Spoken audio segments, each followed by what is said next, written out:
I remember when I was younger and my folks would be like, you know what you need to do? You need to learn about history. I say, man, history is boring. And you got in high school and you read something like this and you said, man, history is awesome.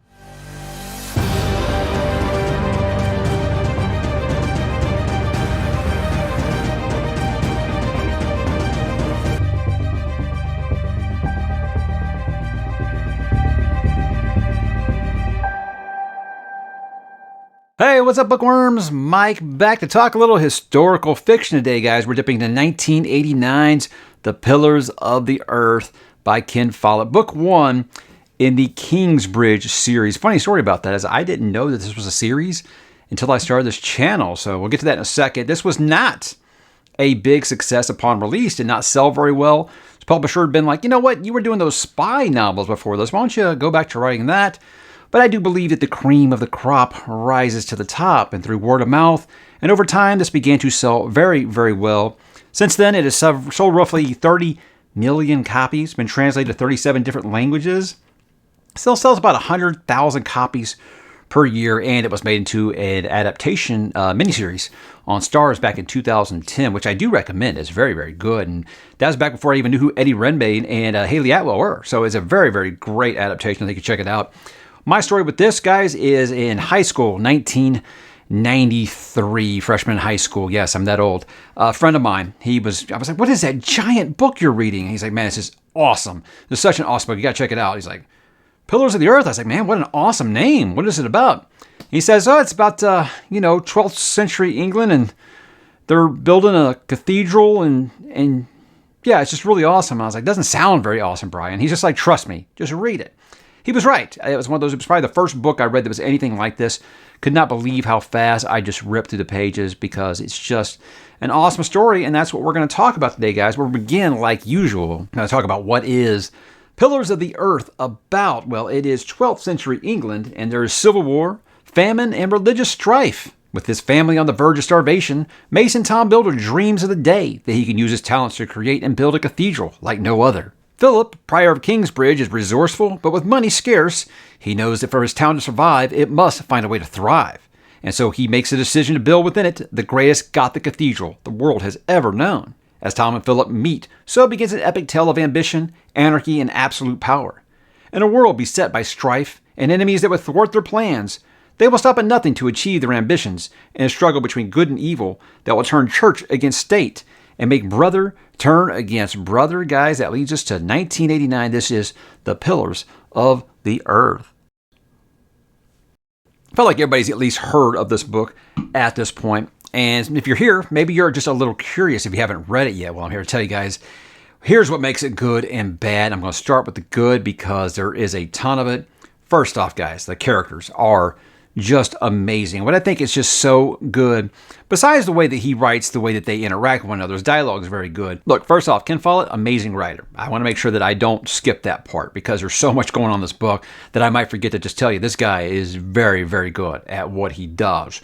But with the characters in this, I feel like there's something for everyone here. You're into coming of age. Well, that's great. You got Jack and Aliana. You got Alfred. If you want a little romance, you got Tom and Ellen. You want some politicking, maybe some behind-the-scenes action. You got a lot of stuff between Philip and Walleran. You want some good villains. You got William, a villain who will at more than one time make you want to punch something. So don't be reading this around your pets or anything like that because you might feel really, really bad. If you punch a dog in the face, I mean, I feel bad when I step on my dog's foot, so I'd imagine if you punch it in the face, it would hurt pretty bad. But yes, William is very, very anger-inducing. And to me, if a villain's doing villainy things and you don't really feel anything, I don't feel like they're written very well. William is written very well, as are all of the characters in the story. I just think they all have such amazing arcs with redemption, with loss, and sacrifice. So many things. These characters are resilient as all get out, and you cannot help but be on their side or absolutely rooting against them. So you will love to hate everyone or you will hate to love everyone.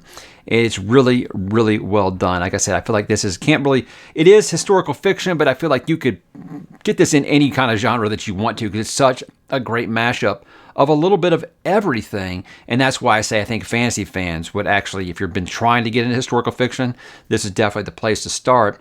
But I think his description of medieval life is just so fascinating. Everything as simple as like growing your food, running a business, preparing for war, and the fact that they're building this cathedral, which, as you might not know, in 12th century England, it took a good 15, 20 years to build one of these things. And he never really skimps on the details. He will tell you things about what's going on. You'll be like, I don't know if that's accurate, but that sounds right to me, So it's one of those things I guess I never really thought about. I spent so much time as a kid thinking about how do they build the pyramids, I never really thought about, I guess it would take a long time and an incredible amount of manpower to build one of these things during that time period. And that stuff is amazing that he's able to write stuff like that in this book, and you're never really bored. He's just really, really great at everything he does here. But just somehow, it still feels fast-paced, besides the fact that, you are getting history lessons, and you are going to have a very, very long page count, guys. It's almost 1,000 pages here on this paperback. It's a tome. It is massive.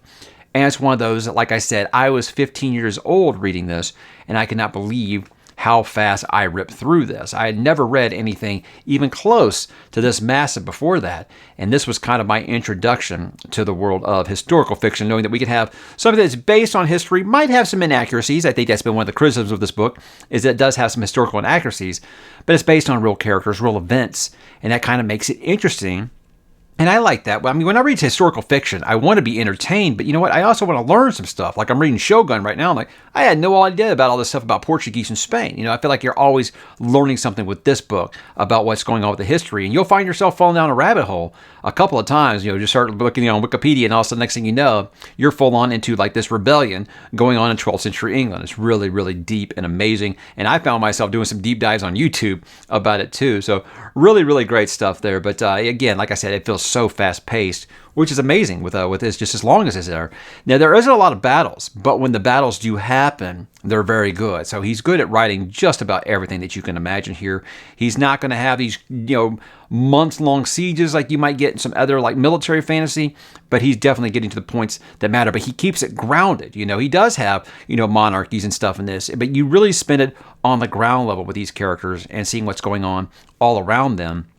Some things are involved in, some things are not. Some things they're just, they're the collateral damage for those major events. But it all does matter. And like I said, it's all based off of real events and people. And it just has some amazing twists, guys, that I think will just completely blow you away. You'll never feel like this is predictable. You think most times, okay, well, this is based off history. I guess I figure I know the way this is going to go. I mean, obviously, if you don't know the history beforehand, I think there's going to be some things that really surprise you. And even if you do know the history, maybe you might know too much, because he doesn't necessarily stick to it 100%. Obviously, Kingsbridge is a fictional city, so I don't find that a negative, but I know some people have kind of bagged on it for that. But there are a couple of things that I feel like, I would say are necessarily bad. But there are some things I feel like I should bring up because they will matter to someone reading this. What I've said before, and actually I kind of stole this from a friend of mine, Richard Nell, author who wrote the Ash and Sand trilogy. He told me when we talked on the channel that if you want real grimdark, read some history. And yes, guys, history is the real grimdark. Things that happened 700-800 years ago, they felt very differently about it than they do today. So viewing this book through a modern lens is going to be tough for some people, but there are horrible, horrible things that happen in this. Sexual assault, dead children, and just cruel and unusual punishment to some beloved characters. That's just kind of the way it goes. It was very much a patriarchy, so that's going to be very, very tough for some people to read, but you just have to understand it wasn't thought differently back then, So there are very, very difficult parts of this book to read. But again, I think a lot of these things about history, where they really do a PG version of it when they teach it in school, Ken Follett doesn't believe in that. He's going to show you how the sausage gets made. And that might be tough for some people to read.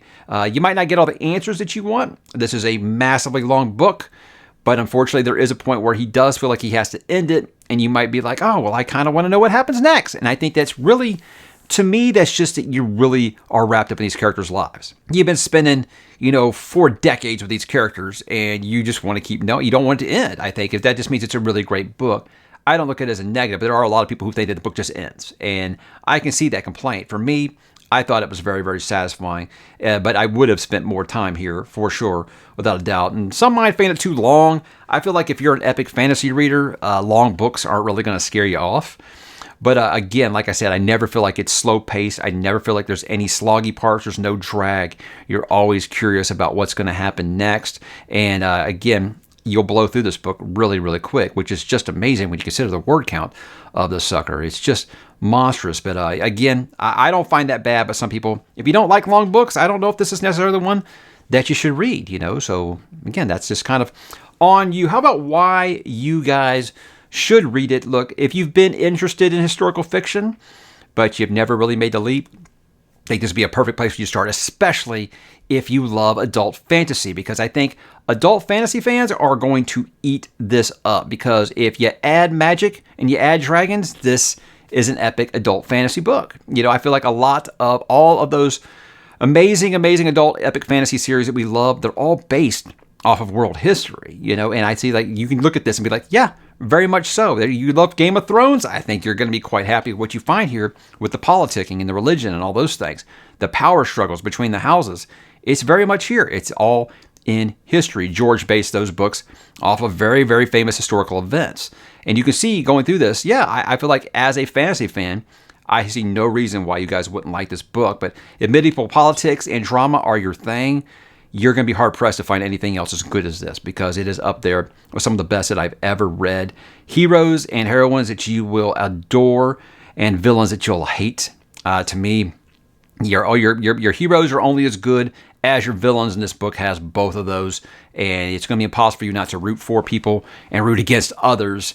But if you like characters that work hard and are just resilient as hell, you're not going to find better characters. These are some of the best that I have read in all of fiction. It's really, really great stuff, guys. So my final thoughts on this. Look, I am amazed that on this reread that the story stuck with me as much as it has, because, you know, it had been 27 years since I read this book, you know, and I felt like, okay, I'm not going to remember much. And then before I started, like, well, I remember Jack, I remember this, I remember that, I remember when this happens. And I was like, well, I'm surprised I remembered that much, because I'm not going to be lying to you. There's a lot of things from high school I don't really remember anymore, but I was surprised rereading it how much of this I did remember. There's a couple parts that, like I said, got really dark, and I was like, I wish I could go back and see myself reacting to that as a 15-year-old teenager. See what that was like, because there's some things in here that'll make you be like, my Lord, you know, what in the world happened to this guy? But I do love a story that just kind of runs through characters' lives, you know, and this book does span 40 years, because like I said, that's how long it took to build one of these things back in the 12th century. And it's just an amazing journey, and you're never going to forget these characters. They're going to stick with you forever, because they're just so well written. And Ken Follett he delivers the goods here, guys. I don't think there's going to be anyone, I'm thinking right now, if there's anyone that I've recommended this book to that have actually read it that hasn't loved it. I can't think of any. I mean, I've gotten dozens and dozens of people on the Discord to read it, and they're all like, wow, this is one of my favorite books I've ever read. I'm like, I know. So again, I feel like the success rate on this one, I've never had anyone be like, yeah, I tried Pillars of the Earth, it just wasn't for me. People who traditionally say, I don't like historical fiction, they really, really do like this book. I'm not the hugest fan, and I think maybe it's because this and Gone with the Wind like set the bar a little too high for me, to where now I expect everything to be that awesome. I actually said that about Bernard Cornwell as well. There's been other historical fiction books I've read, they just don't really click for me, because I think that they get so concerned with sticking into, this is the realism, this is how it was, and getting so slow paced that you get kind of a little bored, whereas this book, never a dull moment. And this is without a doubt, guys, this is one of my top 20 books of all time, and I cannot wait to read World Without End sometime this year. I'm very, very excited about it. I am going to be doing it that way. I'll be reading the prequel, which is Evening in the Morning, I think it's called. I'm going to be reading that in publication order, so my good friend Scott the Ball Book Tour will be very, very proud of me, as I am going to stick with publication order, where I did open that up for discussion before, you know, should I start with the prequel on this reread. But yeah, I haven't read anything else in the series yet, but I'm very excited to do it, because I've been told by many people that they think that World Without End is on par, if not better, than Pillars of the Earth. And if that is the case, this is going to be one hell of a year, guys. So, Pillars of the Earth, have you read it? What did you think? Why don't you drop in the comments, guys, and let me know, and I will talk to you there.